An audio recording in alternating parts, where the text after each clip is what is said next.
संकट चौथ का अर्थ है सभी संकटों का अंत।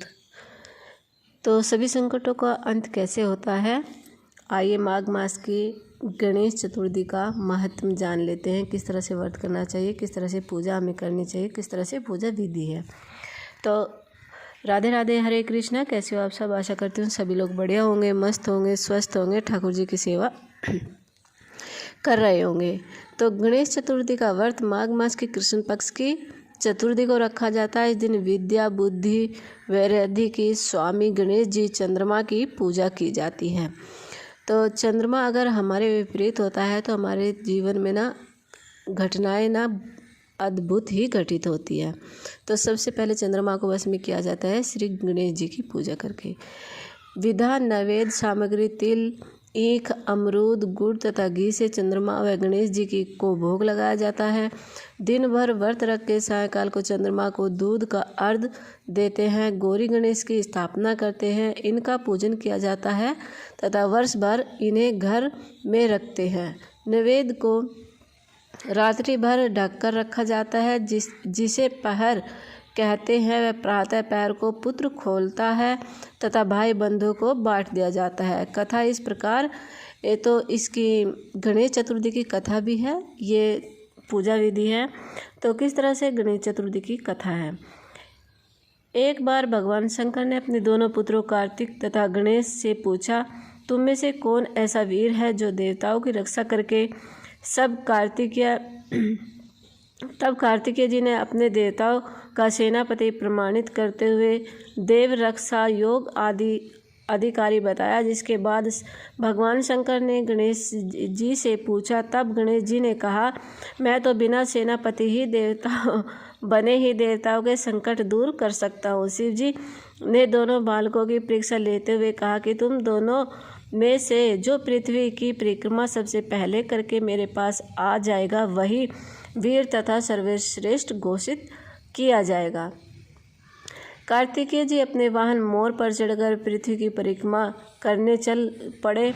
गणेश जी ने सोचा, अपने वाहन चूहे पर बैठकर पृथ्वी की परिक्रमा पूरी कर लेता हूँ, बहुत समय लग जाएगा, इसलिए कोई युक्ति सोचनी चाहिए। गणेश जी ने अपने माता पिता के 7 बार परिक्रमा कर कार्तिकेय को आने की प्रतीक्षा करने लगे। कार्तिकेय जी लौटने पर अपने पिता से कहा, गणेश जी तो पृथ्वी की परिक्रमा करने ही नहीं गए। इस पर गणेश जी बोले, मैंने अपने माता पिता की 7 बार परिक्रमा की है। माता पिता में समस्त तीर्थ निर्वाहित है, इसलिए मैंने आपकी 7 बार परिक्रमा कर ली है। गणेश जी की युक्ति सुनकर सब देवता और कार्तिकेय जी की यह बात सिर झुकाकर स्वीकार कर ली। जब शंकर जी ने गणेश जी को आशीर्वाद दिया कि तुम समस्त देवताओं के सर्वप्रथम तुम्हारी पूजा होगी, गणेश जी ने पिता की आज्ञा अनुसार देवताओं को संकट को दूर किया। यह शुभ समाचार जानकर भगवान शंकर जी ने कहा कि चतुर्थी तिथि के दिन चंद्रमा तुम्हारे मस्तक पर ताज बनकर पूरे विश्व की शीतलता प्रदान करेगा। जो स्त्री पुरुष इस तिथि पर तुम्हारा पूजन तथा चंद्रमा को अर्घ्य देगा तथा उसका वैदिक तथा भौतिक तप दूर होगा और ऐश्वर्य पुत्र को सौभाग्य प्राप्त हो सकेगा। तो ये कथा है और कहते हैं कि गणपति भगवान जी की सभी देवताओं में सर्वप्रथम पूजा की जाती है। संकट चौथ का त्यौहार माघ मास की कृष्ण पक्ष की चतुर्थी को मनाया जाता है। इस दिन संकट हरण गणपति जी की पूजा होती है। इस दिन पुत्रवती स्त्रियां दिन भर निर्जल रहकर शाम को फलाहार करती हैं। संकट माता की पूरी पकवान चढ़ाती हैं तथा कथा सुनती है। इस दिन तिल को भूनकर गुड़ के साथ में गुड़ गट्टा कहा जाता है। तिलकुट को पहाड़ बनाया जाता है। कहीं कहीं पर तिलकुट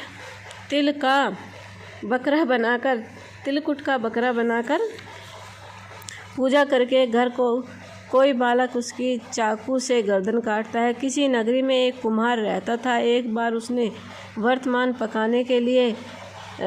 पकाने के लिए अलाव जला रखा था। बर्तन नहीं पके। कुम्हार ने उसकी राजा से फरियाद की। राजा ने पंडित को बुलाकर कारण पूछा तो पंडित जी ने कहा कि हर बार अलाव लगाते समय बच्चे की बलि देने में क्या पक जाएगा।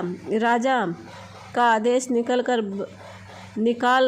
गया और आरंभ हो गई यह बार बुढ़िया एकमात्र एक बालक की बारी आई। बुढ़िया ने लड़के को संकट की सुपारी तथा दूब का बीड़ा देकर कहा कि भगवान का नाम लेकर अलाव में बैठ जाना, माता तुम्हारी रक्षा करेगी। भगवान शंकर भगवान का नाम लेकर अलाव में बैठ गया। बुढ़िया संकट माता के सामने हाथ जोड़कर पूजा करने लगे। पहले तो अलाव पकने में कई दिन लगते थे, परंतु इस बार अलाव एक दिन में ही पक गया। बुढ़िया का बेटा भी आवे में सुरक्षित निकल आया। नगरवासियों ने संकट की महिमा सुनकर स्वीकार की। संकट की कृपा से बालक भी जी उठे। तो इस प्रकार ये सकट चौथ का व्रत किया जाता है। पूजा विधि बहुत ही सुंदर और शुभ मानी जाती है। तो सकट का व्रत सभी लोग करें। राधे राधे, हरे कृष्णा।